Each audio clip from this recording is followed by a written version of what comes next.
deception. Thomas Kellerman had built his fortune from nothing. Growing up in the Rust Belt of Ohio, he'd watched his steelworker father drink himself to death after the mills closed. At 16, Thomas swore he'd never be powerless again. Through brutal determination, he'd clawed his way from community college to Harvard Business School, then founded Kellerman Holdings, a private equity firm that specialized in hostile takeovers of failing companies. By 45, Thomas owned a sprawling estate in Connecticut, commanded respect in financial circles, and had what appeared to be the perfect family. His wife, Diana, was a former art gallery owner with aristocratic features and a refined manner that complemented his rough edges. Their son, Ryan, had just turned 16, a brilliant kid who shared Thomas's analytical mind but Diana's artistic soul. Thomas's success hadn't come from being nice. In boardrooms, he was known as the Iceman, a man who showed no mercy to competitors and never forgot a slight. He'd destroyed careers over perceived betrayals and had a reputation for patience when it came to revenge. "I don't get mad," he once told a business rival. "I get even, and I never stop until the score is settled." Diana Kellerman moved through their social circle like a queen, her auburn hair always perfectly styled, her smile practiced to perfection. She'd grown up in Boston's Beacon Hill, the daughter of a federal judge and a museum curator. Her marriage to Thomas had seemed like a fairy tale, the refined socialite and the self-made titan. But appearances, as Thomas would soon learn, could be the most dangerous lies of all. Ryan was supposed to spend that fateful weekend on a school camping trip in the Adirondacks. The last text Thomas received from his son was simple: "Having a great time, Dad. Love you." 24 hours later, the camp director called. There had been an accident. Ryan had fallen from a cliff while hiking alone. His body had been recovered from the rocks below. The funeral was everything Diana had insisted it should be: elegant, tasteful, attended by Connecticut's elite. Thomas stood stoic beside the closed casket, his jaw set in granite. He'd identified Ryan's body at the morgue, though the fall had left his son nearly unrecognizable. The only way they'd been certain was the distinctive scar on Ryan's left hand from a childhood accident. As mourners offered their condolences, Thomas's phone buzzed. A text from Ryan's number: "I'm not dead. That's not me in the coffin." Thomas's blood turned to ice. His fingers trembled as he typed back, "Where are you?" "Can't say. They're listening. Don't trust Mother and Grandma. Meet me at the old warehouse tonight." The old warehouse. Thomas knew exactly where: an abandoned textile factory he'd bought years ago but never developed. Only family knew about it. That night, Thomas drove through the industrial district with his .45 loaded and ready. If someone was playing games with his grief, they'd pay dearly. The warehouse stood dark against the sky, its broken windows like dead eyes. Inside, a single light illuminated a figure in the shadows. Thomas raised his gun, then froze. It was Ryan, unmistakably his son, alive and unharmed. "Dad, I'm sorry. I had to fake my death. They were going to kill me for real." "Who? What are you talking about?" Ryan's face was pale with terror. "Mom and Grandma Helen. I found out about their plan. They've been slowly poisoning you, Dad. For months. I have proof." The words hit Thomas like physical blows. "That's impossible. Your coffee every morning. Mom makes it special, right? Just for you." Ryan pulled out a small vial. "I tested it. Thallium sulfate. Rat poison. In small doses, it causes hair loss, fatigue, confusion. You've been showing symptoms for weeks." Thomas thought of his recent doctor visits, the unexplained exhaustion, the thinning hair Diana had blamed on stress. "Why?" "Your will, Dad. I overheard them talking. Mom inherits everything if you die naturally. But if I'm dead too, Grandma Helen becomes executor until Mom remarries. They've got it all planned out. The body in the coffin. A homeless kid who OD'd. Mom has connections at the morgue through her charity work. They made him look like he fell, planted my wallet and ring." Ryan's voice cracked. "Dad, they were going to make it look like you committed suicide from grief. Within 6 months, they'd have everything." Thomas felt his world reshaping around him. Diana, his wife of 18 years. Helen Ashworth, Diana's mother, who'd welcomed him into their Brahmin family with what he'd thought was genuine warmth. They'd played the long game, waiting until Ryan was old enough to inherit, then eliminating both father and son to claim everything. "How did you find out?" "I came home early from a friend's house last month. Heard them in the kitchen, talking about timelines and dosages. I started recording their conversations after that. Ryan held up his phone. I've got everything, Dad. But they caught me listening at the door 3 days ago. That's when I knew I had to disappear. Thomas holstered his weapon and pulled his son into a fierce embrace. For a moment, he was just a father grateful his child was alive. Then the ice returned to his veins. They want to play games with the Kellerman family, he said quietly. They have no idea what they've unleashed. Chapter 2. The Spider's Web. Thomas spent the next week in careful preparation.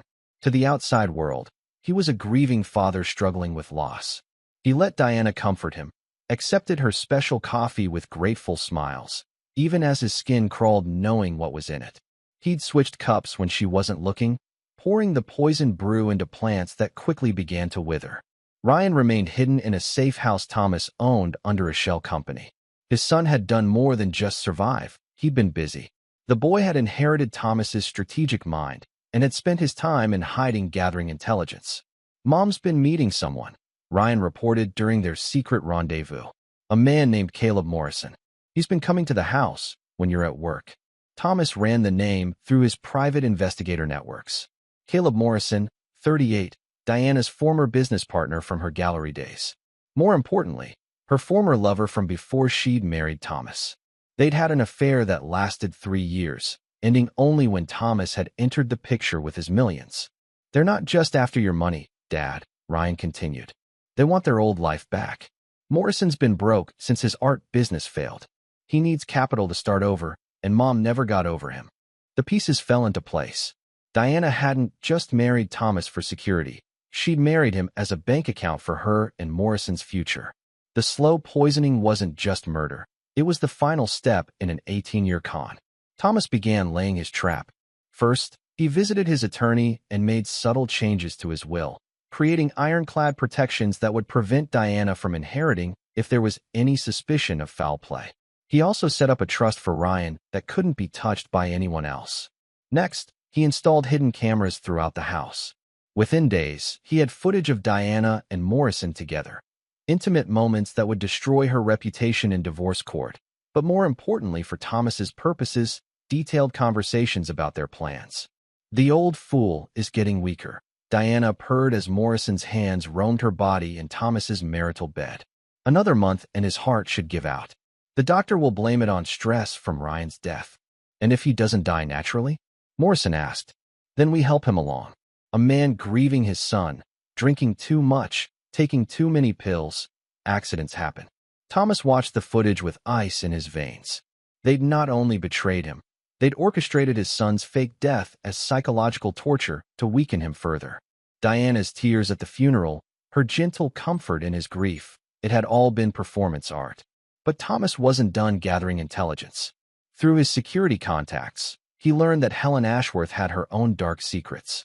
The respected judge's widow had been embezzling from various charities for years, using her social position to cover her tracks. Worse, she'd been helping Diana doctor financial records to hide assets from Thomas's prenuptial agreement. They think they're playing chess, Thomas told Ryan during another midnight meeting. But they don't realize they're actually pieces on my board. Thomas's plan began to take shape. It wouldn't be enough to simply expose them or send them to prison. They'd tried to destroy his family, had put his son through the trauma of faking his own death, had violated the sanctity of his home and marriage. The punishment needed to fit the crime's brutality. He reached out to contacts from his less legitimate business dealings, men who owed him favors from the early days when Kellerman Holdings had done business in gray areas. Thomas had always been careful to keep his hands clean in recent years, but he still had connections to people who weren't bound by such constraints. I need something that looks accidental but isn't, he told Viktor Petrov, a Russian businessman whose shipping company Thomas had saved from bankruptcy years earlier. 2 people, separately.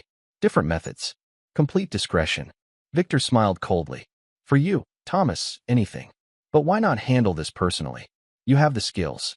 Thomas considered it. He'd learned to be ruthless in business, but this was different. This was family. This was personal. Maybe it was time to get his hands dirty. Perhaps you're right, Thomas said. But I'll need resources. Clean weapons, untraceable vehicles, disposal methods. Consider it done. When do you want to move? Soon. But first, I want them to suffer the way they made my son suffer. I want them to feel helpless, to know what's coming and be unable to stop it. Chapter 3. The Gathering Storm. Thomas's opportunity came when Diana announced she was taking a spa weekend in the Berkshires with her mother.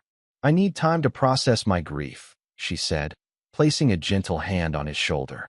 Losing Ryan has been so hard on both of us. What she didn't know was that Thomas had been tracking their communications. The spa weekend was cover for a romantic getaway with Morrison at a secluded cabin he'd rented. Helen would be staying in town, meeting with a lawyer to finalize the probate paperwork that would transfer Ryan's inheritance to Diana's control. Thomas made his move on Friday night. He appeared at Helen's Beacon Hill townhouse unannounced, carrying a bottle of expensive wine and wearing the mask of a grieving son-in-law. "Thomas, dear, what a surprise," Helen said, her practiced smile not quite reaching her eyes. "Diana isn't here, you know. I came to see you, Helen. I've been thinking about family, about how precious it is, about trust." They sat in her elegant living room, surrounded by antiques and family portraits. Helen poured the wine, ironic, given that she'd been poisoning him for months. "You know, Helen, I've always admired your intelligence. Diana gets it from you, I think. The ability to plan ahead, to see the long game." Helen's eyes flickered with something. Was it suspicion? "You're very kind, Thomas. For instance, I imagine it takes real intelligence to slowly poison someone over months, to make it look natural, to coordinate with accomplices." Thomas sipped his wine calmly. "Tell me, was the thallium your idea, or Diana's?" Helen's face went ashen. The wine glass slipped from her fingers, shattering on the hardwood floor. "I don't know what you're talking about." Thomas pulled out his phone and played one of the recorded conversations. Helen's voice came through clearly. "Make sure you vary the dosage. Too much consistency, and the doctors might get suspicious." "The wonderful thing about modern technology," Thomas said conversationally, "is how easy it is to record things. I have hours of footage, Helen. You and Diana planning my murder. You doctoring charity books. Diana with her lover in my bed." Helen tried to stand, but Thomas was faster. His hand shot out, gripping her wrist with crushing force. "Sit down, Helen. We're going to have a long conversation about consequences." For the next hour, Thomas systematically destroyed Helen's world. He showed her bank records he'd obtained, proving her embezzlement. He played recordings of her discussing the murder plot. He explained, in careful detail, how he was going to ensure she spent her remaining years in federal prison. "Unless," he said finally, "you do exactly what I tell you." Helen was sobbing now, all her aristocratic composure gone. "What do you want?" "First, you're going to call Diana and tell her there's been a complication, that I'm asking questions about Ryan's death. Tell her to come home immediately and bring Morrison with her." "Thomas, please." "Second, you're going to transfer every asset you control to accounts I'll specify. Consider it reparations for trying to murder me. The charities will notice. The charities will never know if you cooperate. If you don't, I'll make sure the FBI knows about every penny you've stolen. At your age, Helen, federal prison is a death sentence." Helen's hands shook as she made the call to Diana. Thomas listened to every word, ensuring she followed his script exactly. "There's more," Thomas continued after she hung up. "You're going to help me set a trap for your daughter and her lover. Think of it as your last chance to protect Diana from the full consequences of her choices." "What kind of trap?" Thomas smiled, and for the first time, Helen saw the predator that had built an empire from nothing. The kind that ensures they disappear permanently, just like they tried to make me disappear. The next morning, Diana and Morrison rushed back from their romantic getaway, panicked by Helen's urgent call. They found Thomas waiting in his study, ostensibly drowning his sorrows in whiskey. "Darling, Mother said you were asking questions about Ryan." Diana's voice was perfectly calibrated, concerned but not guilty. "I've been thinking." Thomas slurred his words slightly. "Some things don't add up about the accident. Maybe I should hire a private investigator." He watched Morrison and Diana exchange a quick glance. Good. They were scared. "Thomas, grief can make us imagine things," Morrison said smoothly. "Sometimes we look for complicated explanations when the truth is simply tragic." "You're probably right, Caleb. By the way, I don't think we've been properly introduced. Diana's mentioned you're an old friend from the art world." Another glance between them. They were wondering how much he knew. "I was thinking," Thomas continued, "maybe you could help me understand something. Diana's been making me special coffee every morning since Ryan died. Says it helps with grief. But lately, I've been feeling worse instead of better. The silence in the room was deafening. Thomas let it stretch, watching them realize he was circling closer to the truth. Maybe I should have it tested. Make sure there's nothing wrong with the coffee beans. Diana's face went pale. Thomas, you're scaring me. What are you suggesting? Thomas stood up, and suddenly he wasn't drunk anymore. His movements were precise, dangerous. I'm suggesting that my wife and her lover have been slowly poisoning me while planning to steal everything I've built. Morrison moved toward the door, but Viktor Petrov's men were already there, having entered through the back of the house. Thomas had learned long ago that when you corner dangerous animals, you need overwhelming force. Sit down, both of you, Thomas said quietly. We need to discuss the price of betrayal. Chapter 4, The Art of Suffering. Thomas had learned patience during his rise from poverty to power. Now, with Diana and Morrison captive in his study, he demonstrated just how thoroughly that patience could be weaponized. Before we discuss consequences, Thomas said, pouring himself a genuine drink, I want you to understand the scope of your failure. He activated the wall-mounted television, displaying bank records, recorded conversations, and surveillance footage. Diana watched in horror as months of careful planning unraveled before her eyes. 18 years, Thomas continued conversationally. 18 years of marriage, and it was all a lie. You never loved me, Diana. I was just a stepping stone back to him. He gestured toward Morrison, who was sweating despite the room's chill. Thomas, please let me explain. Explain what? How you convinced me Ryan was dead. How you put my son through the trauma of faking his own death. How you planned to drive me to suicide with grief. Thomas's voice remained calm, but Diana had lived with him long enough to recognize the deadly quiet that preceded his most ruthless business decisions. Here's what's going to happen, Thomas continued. You're both going to experience exactly what you put my family through. The fear, the helplessness, the certainty that everything you care about is being destroyed. He nodded to Viktor's men, who efficiently searched both captives for phones and weapons. Morrison tried to resist and earned a broken nose for his trouble. Diana, your mother is currently transferring her assets to cover her embezzlement. By morning, the Ashworth family fortune will be gone, donated to the very charities she's been stealing from. Poetic justice, don't you think? Diana's composure finally cracked. You bastard.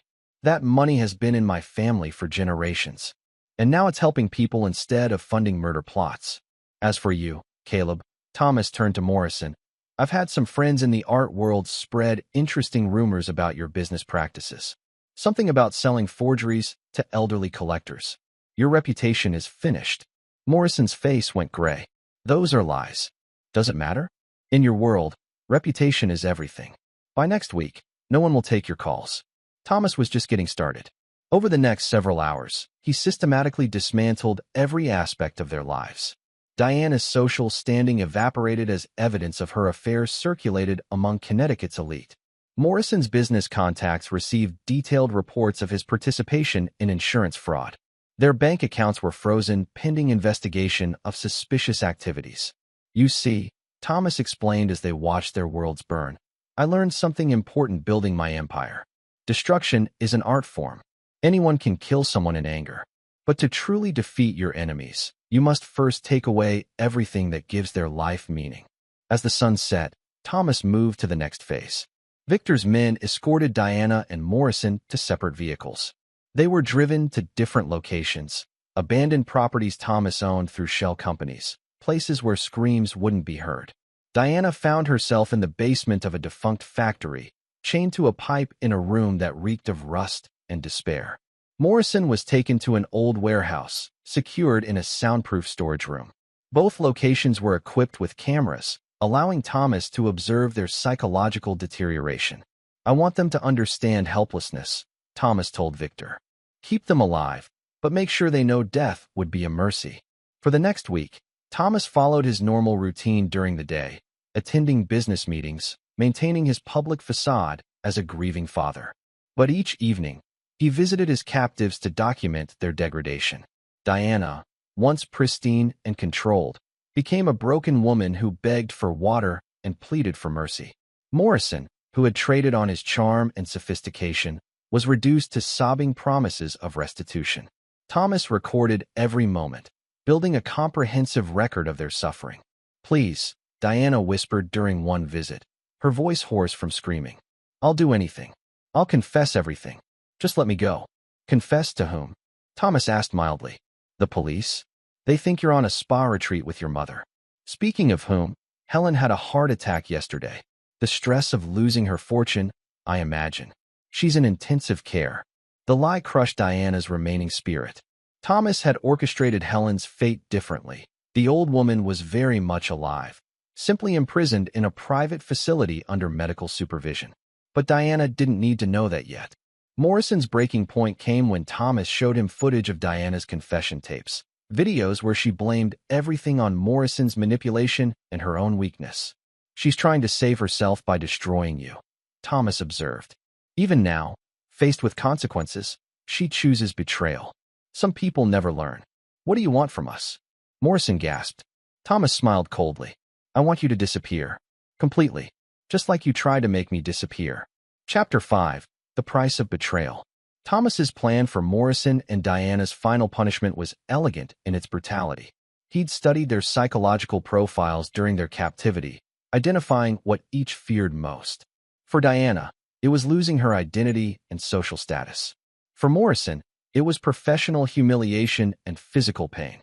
On a cold Tuesday morning, Thomas arranged for Morrison to be found in his apartment by police, apparently the victim of a violent robbery gone wrong. Except Morrison wasn't dead. Thomas's associates had been very careful about that. Morrison was simply changed. The attack had been precisely calculated. Severe head trauma that would leave Morrison with permanent memory loss and speech impediments. Broken bones that would heal improperly, leaving him crippled. Facial injuries that would require extensive reconstruction, ensuring he'd never again trade on his looks or charm. When Morrison woke up in the hospital, he remembered nothing of the conspiracy against Thomas. In fact, he remembered very little at all. The doctors explained to his emergency contact, a forged document naming a state-appointed guardian, that the patient would require lifelong care in a specialized facility. Thomas visited Morrison once in the rehabilitation center, disguised as a concerned friend. Morrison stared at him with vacant eyes, drool collecting at the corner of his ruined mouth. He would spend the rest of his life as a broken man, dependent on others for the most basic needs, his artistic talents and manipulative charisma erased forever. "Justice," Thomas murmured as he left the facility. Diana's fate required more subtlety. Simply killing her would be insufficient. Thomas wanted her to live with the knowledge of what she'd lost and what she'd become. Using connections in the psychiatric community, Thomas had Diana committed to a private mental health facility under an assumed identity. Her breakdown was carefully documented. The trauma of losing her son, discovering her mother's embezzlement, and finding evidence of her husband's supposed suicide had allegedly pushed her past the breaking point. The facility was comfortable but secure. Diana would never leave, but she would be well cared for, spending her days in a haze of psychiatric medications that left her docile but aware. She would remember everything, the conspiracy, the betrayal, the systematic destruction of her life, but be powerless to act on those memories. Thomas visited her once a month, always introducing himself as a concerned family friend. Diana would look at him with drugged confusion, sometimes recognizing him, but unable to articulate why that recognition filled her with terror. Helen Ashworth's punishment was more traditional, but no less complete.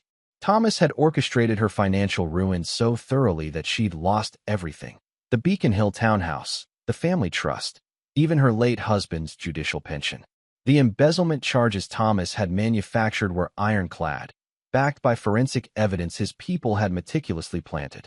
Helen spent her final years in a federal minimum security facility, her aristocratic pretensions stripped away by orange jumpsuits and cafeteria food. She died 3 years later, alone and forgotten, another casualty of crossing Thomas Kellerman. But Thomas's most crucial task was protecting and preparing his son for the future. Ryan had been traumatized by the experience of faking his death and discovering his mother's betrayal. But Thomas recognized that trauma could be forged into strength. "What we've been through," Thomas told Ryan during one of their weekly dinners, "it's taught us something important. Trust is a luxury we can't afford. Power is the only protection. Ryan had indeed learned. At 17, he was already showing signs of his father's calculating intelligence, but with an added edge of ruthlessness born from betrayal. He would inherit not just Thomas's fortune, but his understanding that mercy was weakness and that enemies must be completely destroyed. "What about forgiveness, Dad?" Ryan asked during one conversation. "Some people say we should forgive our enemies." Thomas smiled coldly. "Forgiveness is what weak people do when they can't achieve justice." "We're not weak, son. We're Kellermans. We remember every slight, and we pay back every debt." Chapter 6. The New Dynasty. 5 years after the conspiracy's exposure, Thomas Kellerman stood in his study, reviewing quarterly reports from Kellerman Holdings. The company had grown exponentially, fed by the assets stripped from his enemies and Thomas's renewed focus on expansion. Ryan, now 21, sat across from him, having just graduated summa cum laude from Wharton. The young man had inherited his father's analytical mind, but possessed a coldness that surpassed even Thomas's legendary reputation. The trauma of his mother's betrayal had burned away any capacity for sentiment or trust. "The Morrison assets have been fully liquidated," Ryan reported, his voice emotionless. "The art collection alone netted $43 million after the auction house fees." Thomas nodded approvingly. Even in his vegetative state, Morrison continued to provide value. His extensive art collection had been seized to pay for his medical care, with the surplus flowing to accounts Thomas controlled. And Diana's family properties? The Martha's Vineyard estate closes next week. The buyer is paying 20% above market value. Ryan smiled thinly. "They have no idea they're purchasing from us through the shell company." It was a final insult. Diana's childhood summer home, filled with generations of Ashworth memories, would become another Thomas Kellerman investment property. He planned to tear it down and build a modern compound, erasing even the physical traces of her family's legacy. The door to the study opened, and Viktor Petrov entered, looking every bit the legitimate businessman he'd become since Thomas had backed his expansion into legitimate shipping. Their partnership had proven mutually beneficial. Viktor provided discreet services when needed, while Thomas offered financial backing and business connections. "Thomas, I have news about our friend in the facility," Viktor said, settling into a leather chair with a crystal tumbler of vodka. "Morrison, duh? The doctors say he is declining rapidly. Infections, they think. His body is giving up." Thomas felt no satisfaction at the news, only cold completion. Morrison had served his purpose as a living reminder of the consequences of betrayal. His death would simply close another chapter. "Natural causes?" Thomas asked. Viktor shrugged. "As natural as anything else in his condition. The facility will handle arrangements. No family to claim the body." Ryan looked up from his reports. "Should we attend the funeral?" "No," Thomas said firmly. "Dead enemies deserve no acknowledgement. Besides, we have more important matters to discuss." Thomas activated a wall screen displaying architectural plans for a new Kellerman Holdings headquarters. The 50-story tower would dominate Hartford's skyline, a monument to his victory over those who'd tried to destroy him. "This will be your legacy, Ryan," Thomas said. "But more than the building, more than the money, your legacy will be the understanding that betrayal has consequences, that the Kellerman name means something." Ryan studied the plans with the same intensity Thomas brought to hostile takeovers. "The memorial garden you've included, is that for the family we've lost?" Thomas smiled at his son's choice of words. Family they'd lost, not family that had betrayed them. Diana and Helen were no longer worthy of the family designation, having forfeited that right through their treachery. "It's for the family that matters," Thomas corrected. "You, me, and the dynasty we're building. The others, they chose their fate." Over the following months, Thomas implemented the final stages of his long-term strategy. The new headquarters rose steadily, its construction funded in part by the liquidated assets of his enemies. Ryan took on increasing responsibilities within the company, showing a natural talent for the ruthless decision-making that had built their empire. Diana remained in her psychiatric facility, her mind increasingly fragmented by years of medication and isolation. During Thomas's monthly visits, she sometimes didn't recognize him at all. Other times, she would whisper apologies and pleas that fell on ears hardened by years of planning revenge. "I'm sorry," she whispered during one visit, her once beautiful face now gaunt and aged beyond her years. I never meant for Ryan to get hurt. Thomas studied her with clinical detachment. Ryan wasn't hurt, Diana. He was educated. He learned that trust is weakness and that family loyalty must be absolute. In a way, you gave him the greatest gift possible, the knowledge that enemies were familiar faces. Diana began to cry, the tears of a broken woman who finally understood the magnitude of her losses. Thomas felt nothing, not satisfaction, not pity, not even the memory of love. She had burned away his capacity for mercy when she'd chosen betrayal over loyalty. Chapter 7: Legacy of Ice. The completion of the new Kellerman Holdings headquarters marked a milestone in Thomas's transformation from businessman to dynasty builder. The building's top floor housed a private museum dedicated to the Kellerman family history, but it was a carefully curated version that erased all traces of Diana and her family. Visitors to the museum would learn about Thomas's rise from poverty, his business innovations, and his devotion to his son. They would see no photos of Diana, no mention of his marriage, no acknowledgement that Ryan had ever had a mother. It was as if she had never existed, which Thomas considered the most complete form of revenge. Ryan, now 23 and serving as COO of Kellerman Holdings, had fully embraced his father's philosophy. He'd never married, never maintained long-term relationships, and showed no interest in starting a family. The betrayal he'd witnessed had convinced him that emotional attachments were vulnerabilities that enemies could exploit. Trust is a luxury we can't afford, Ryan often told new employees, echoing his father's words. Loyalty must be earned and constantly proven. Betrayal is a choice that carries permanent consequences. The young Kellerman had proven even more ruthless than his father in business dealings. Where Thomas would sometimes show mercy to defeated opponents, Ryan finished them completely. He'd inherited his father's strategic mind, but coupled it with a coldness that made even Thomas occasionally uneasy. During a board meeting that spring, Thomas watched his son present a hostile takeover plan that would destroy a century-old family business. The target company's crime had been minor. They'd backed out of a deal with Kellerman Holdings, costing the company several million in projected profits. Complete acquisition and liquidation, Ryan explained to the board members. We strip the assets, sell off the divisions separately, and ensure the family loses everything. It sends a message about the consequences of breaking agreements with us. One board member, an old-school businessman named Theodore Walsh, raised his hand. Isn't that somewhat excessive? The financial penalty would be sufficient too.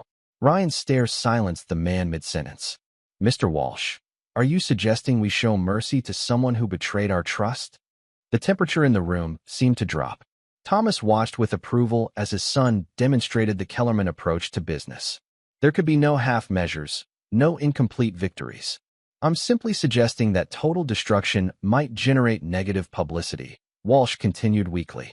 Let me tell you about negative publicity, Ryan said, his voice carrying the same deadly quiet that Thomas used before destroying an enemy.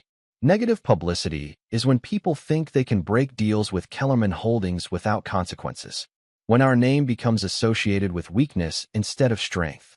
Thomas intervened before Ryan could completely eviscerate the board member. What my son is explaining, gentlemen, is that reputation is built on consistency. Every time we fail to follow through on consequences, we invite future betrayals. The hostile takeover proceeded as Ryan had planned. The target company was dismantled piece by piece, its assets distributed among Kellerman subsidiaries. The founding family was left with nothing but debt and the knowledge that crossing the Kellermans had cost them everything their ancestors had built. Thomas felt pride watching his son execute the plan with surgical precision. Ryan had learned the lessons well. Never leave an enemy with the resources to strike back, and never show mercy that could be interpreted as weakness. But Thomas also recognized that his son had perhaps learned too well. Ryan's coldness was becoming absolute, his capacity for human connection nearly extinct. It was the price of their survival, but Thomas sometimes wondered if they'd save the Kellerman name only to lose their humanity in the process. The answer came during a private dinner at their estate. Ryan was reviewing acquisition targets when he mentioned Diana casually, as if discussing a piece of malfunctioning equipment. The psychiatric facility called today, Ryan said without looking up from his reports. They're recommending we consider moving her to a long-term care facility. Apparently, her condition has stabilized, and she no longer requires intensive psychiatric supervision. Thomas studied his son's expression, looking for any trace of emotion regarding his mother. He found none. What would you recommend? Thomas asked. Ryan shrugged. From a cost perspective, the long-term facility would be more efficient. From a security perspective, she's no longer a threat regardless of her mental state. The decision is purely practical. Thomas realized that his son truly felt nothing for the woman who'd given birth to him. The betrayal had severed that connection completely, leaving Ryan free of what Thomas had always seen as potentially dangerous emotional entanglements. We'll keep her where she is, Thomas decided. Some decisions aren't about efficiency. They're about ensuring consequences remain visible. Ryan nodded and returned to his reports, the matter already forgotten. Thomas watched his heir and felt a complex mixture of pride and sadness. He'd succeeded in creating a worthy successor, but in the process, he'd forged something that might be more weapon than man. Still, as Thomas looked around his empire, the headquarters bearing his name, the vast network of companies under his control, the fortune that would ensure Kellerman dominance for generations, he felt the satisfaction of complete victory. His enemies were destroyed, his son was prepared to carry on the legacy, and the family name commanded respect and fear in equal measure. The betrayal that had nearly destroyed them had instead made them stronger, harder, and ultimately undefeatable. Thomas Kellerman had learned the most important lesson of all. Mercy was weakness, trust was dangerous, and the only family that mattered was the family that would never betray you. Chapter 8. The Final Reckoning. 7 years had passed since the conspiracy's discovery, and Thomas Kellerman had built something unprecedented, a business empire ruled by fear and absolute loyalty. The Kellerman name had become synonymous with swift, merciless retribution for any form of betrayal or opposition. Ryan, now 25, had surpassed even his father's reputation for ruthlessness. As CEO of Kellerman Holdings International Division, he'd expanded their reach into markets where traditional business ethics were considered weaknesses. Under his leadership, the company had absorbed dozens of competitors, leaving economic graveyards across 3 continents. The call came on a Tuesday morning while Thomas was reviewing acquisition reports in his corner office. Dr. Patricia Reeves from the psychiatric facility where Diana was confined sounded unusually nervous. Mr. Kellerman, I'm calling about your wife's condition. There's been a development. Thomas set down his coffee, his attention fully focused. What kind of development? She's been asking to see you. Not just the confused requests we're used to, but lucid, specific demands. She claims to have information about Ryan's death that you need to hear. Thomas felt ice form in his veins. Diana had been heavily medicated for years, her memories fragmented and unreliable. For her to suddenly become coherent and mention Ryan suggested something had changed. When did this start? 3 days ago. She stopped taking her medications. We're not sure how. We monitor dispensing very carefully. Without the psychiatric drugs in her system, her mental clarity has returned dramatically. Thomas understood immediately. Diana had been playing a long game of her own, pretending to be more affected by the medications than she actually was, slowly building a tolerance while planning. What? I'll be there this afternoon, Thomas said, then hung up and immediately called Ryan. We have a problem, Thomas told his son. Your mother is lucid again, and she's asking questions about your fake death. Ryan's response was characteristically cold. Should I handle this permanently? The casualness with which his son suggested murdering his own mother would have shocked Thomas years ago. Now it simply confirmed that Ryan had fully embraced the Kellerman way. Not yet. I need to understand what she knows and who she might have told. Thomas arrived at the facility that afternoon to find Diana waiting in the visitor's room. The years had aged her, but her eyes held a clarity and intelligence that had been absent during his previous visits. More disturbing, she was smiling. Hello, Thomas. You look well. Prosperity suits you. Thomas sat across from her, studying this woman who had once shared his bed and planned his death. Dr. Reeves said you wanted to see me. I wanted to congratulate you on your victory. 7 years of planning, and you executed it perfectly. Almost perfectly. I'm not sure what you mean. Diana's smile widened. Oh, Thomas. Did you really think I spent 7 years in here just taking pills and staring at walls? I've been very busy. She reached into her sleeve and produced a small recording device, something that should have been impossible in a secured psychiatric facility. I've been documenting everything, Diana continued. Your visits, your confessions, your admissions of what you did to Caleb, to my mother, to me. 7 years of evidence. Thomas remained outwardly calm, but his mind was racing. How had she managed to record anything? How had she hidden the device from facility searches? More importantly, Diana continued, I've been in contact with the outside world. Did you know that some of the orderlies here are quite sympathetic to a woman they believe was wrongfully committed by an abusive husband? Thomas felt the first stirrings of genuine concern. What are you claiming, Diana? I'm claiming that you murdered Ryan to drive me insane, then had me committed to steal my inheritance. I'm claiming that you've been visiting me for years to gloat about your crimes. I'm claiming that you're a monster who destroyed his own family for money. The audacity of her reversal was breathtaking. Diana was repositioning herself as the victim, Thomas as the villain, and Ryan as a genuine casualty rather than a willing participant in the deception. Of course, we both know that's not true, Diana continued. Ryan is alive, hidden away somewhere while you've spent years building your empire on the lie of his death. But the beautiful thing about lies, Thomas, is that sometimes they become more powerful than the truth. Thomas realized the trap Diana had been constructing. She'd spent 7 years building a counter-narrative, gathering evidence of his visits and statements, recruiting allies among the facility staff. Even if her claims were false, they would be enough to trigger investigations that could unravel everything. What do you want? Thomas asked. I want my life back. I want Caleb's medical bills paid and his care transferred to a proper rehabilitation facility. I want my mother's charges dropped and her reputation restored. And I want half of everything you've built. And if I refuse? Diana's smile turned predatory. Then tomorrow morning, copies of these recordings go to the FBI, the State Attorney General, and every major news outlet on the East Coast. Your son's miraculous resurrection will make for fascinating headlines. Thomas studied his wife, his enemy, and felt something he hadn't experienced in years. Genuine admiration for a worthy opponent. Diana had played dead for 7 years, allowing him to believe he'd won while she planned the ultimate reversal. You realize, Thomas said quietly, that if you do this, you'll destroy Ryan as well. He's been complicit in the deception.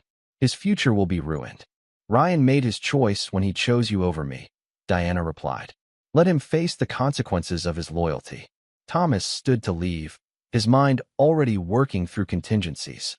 Diana had played her hand well, but she'd made one crucial mistake. She'd revealed her plan before executing it. I'll consider your terms, Thomas said. You have 24 hours, Diana called after him. After that, the truth comes out whether you cooperate or not. Thomas left the facility and immediately called Viktor Petrov.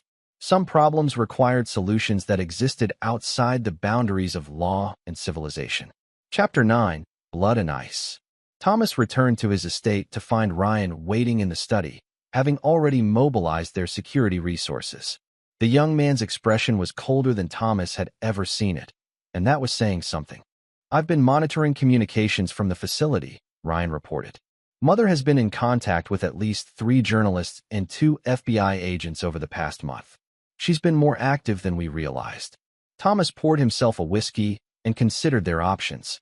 Diana's trap was sophisticated, but it relied on her continued existence to be effective. The recordings were damaging but not necessarily conclusive. They could be dismissed as the fantasies of a mentally ill woman if Diana wasn't alive to corroborate them. She's given us 24 hours to accept her terms, Thomas said. And after that, she destroys everything we've built and sends us both to prison. Ryan stood and walked to the window, staring out at the grounds that had been their sanctuary for 7 years. She always was intelligent. I remember that about her, even when I was young. She played chess like you play business, thinking 10 moves ahead. Thomas joined his son at the window. What are you thinking? I'm thinking that blood means nothing if it comes with betrayal, Ryan said quietly. She stopped being my mother the day she chose to poison you. Everything since then has just been cleaning up the mess. Thomas heard the finality in his son's voice and recognized it as his own philosophy taken to its logical extreme. Ryan had moved beyond cold calculation into something approaching absolute zero, a place where no human connection could survive if it conflicted with family interests. Victor's people are already in position, Thomas said. The facility has several blind spots in their security system. It could look like suicide, a mentally ill woman finally succumbing to her delusions. Ryan turned from the window. No. If we're going to do this, we do it properly. No more half measures, no more games. She wants to destroy the Kellerman name? Then she dies knowing exactly why and who ordered it. Thomas felt a chill that had nothing to do with the evening air. His son was proposing something that went beyond business necessity into personal vengeance. Ryan, there are practical considerations. Fuck practical considerations, Ryan interrupted, his voice carrying a rage that Thomas had never heard from him. She put me through hell for 7 years. She made me fake my own death, live in hiding, watch my father slowly deteriorate from poison. She turned my childhood into a lie and my family into a war zone. Thomas realized that his son's coldness had been masking something deeper, a fury that had been building for 7 years, waiting for the right moment to express itself. She wants 24 hours? Ryan continued. Fine. Let's give her 24 hours to remember exactly what she chose when she betrayed this family. That night, Thomas and Ryan visited Diana together for the first time since the conspiracy's discovery. They found her in her room, no longer pretending to be medicated, looking every inch the aristocratic woman she'd once been. I wasn't expecting both of you, Diana said, though her voice betrayed no surprise. Mother, Ryan said, the word dripping with contempt. Or should I call you Diana? I'm not sure you've earned the title of mother. Diana's composure flickered for the first time. Seeing her son alive and well, but radiating hatred toward her, seemed to shake her more than Thomas's threats ever had. Ryan, you have to understand. I understand perfectly, Ryan interrupted. You chose money and a lover over your family. You tried to murder my father and traumatize me for life. You turned me into a ghost for 7 years while you played the grieving mother. Thomas watched the reunion with fascination. This was the confrontation that had been building since the night Ryan first revealed the conspiracy. Mother and son, facing each other across an unbridgeable chasm of betrayal and revenge. I never wanted you to be hurt, Diana said, tears beginning to form. Everything I did was to secure our future. Our future. Ryan laughed, and the sound was devoid of any warmth. You mean your future with Morrison? I was just collateral damage in your great romance.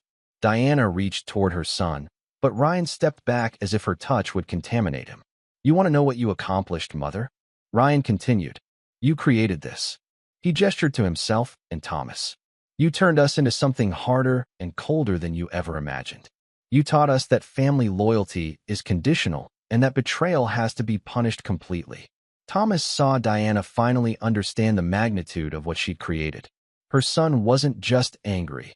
He was transformed, weaponized by her betrayal into something that could destroy her without hesitation. Ryan, please, I'm your mother. No, Ryan said with absolute finality. You stopped being my mother the day you chose to poison my father. You're just an enemy who used to live in our house. Thomas stepped forward, taking control of the conversation. Diana, you have one chance to minimize the damage. Tell us who else knows about your plan. Give us copies of all your recordings, and we'll make your death quick. Diana stared at both men, her husband and her son, and finally understood that there would be no negotiation, no mercy, no escape. The game she'd been playing for 7 years was over, and she'd lost. You're both monsters, she whispered. Yes, Thomas agreed. We are. Because monsters are what you created when you tried to destroy our family. Ryan pulled out a syringe filled with clear liquid, something Victor's people had provided. This will feel like a heart attack. Quick, relatively painless. More mercy than you showed us. Diana's eyes widened as she realized this was actually happening. Wait, please, I can give you everything. The recordings, the contacts, all of it. We can make a deal. The time for deals was 7 years ago, Thomas said. When you chose betrayal over loyalty. Ryan moved toward his mother with the syringe, his face showing no emotion. Diana pressed herself against the wall, finally understanding that her son had moved beyond her reach forever. I love you, she whispered desperately. You're my son. I love you. Then you should have thought of that, Ryan said quietly, before you tried to destroy everything I cared about. The injection was quick and professional. Diana's body convulsed briefly, then went still. Thomas and Ryan stood over her corpse, two men who had been forged by betrayal into something that could kill without hesitation or regret. "It's finished," Thomas said. Ryan nodded, already thinking ahead to damage control and cleanup. "Victor's people will handle the scene. By morning, it'll look like she finally succumbed to her mental illness." As they left the facility, Thomas realized that his son had passed the final test of Kellerman loyalty. Ryan had killed his own mother to protect the family name, proving that blood meant nothing compared to the bonds forged by shared struggle and absolute trust. The dynasty was secure. The Kellerman name would endure, carried forward by a man who understood that mercy was weakness and that betrayal could never be forgiven or forgotten. Thomas looked at his son and felt the cold satisfaction of complete victory. They had faced the ultimate test of family loyalty and emerged stronger than ever. The empire they'd built would last for generations, protected by men who would do anything, sacrifice anyone, to preserve what they'd created together. In the end, Diana had been right about one thing. Thomas and Ryan had become monsters. But they were monsters who would never betray each other, and in Thomas's world, that was the only form of family that mattered. This is where our story comes to an end. Share your thoughts in the comments section. Thanks for your time. If you enjoy this story, please subscribe to this channel. Click on the video you see on the screen, and I will see you there.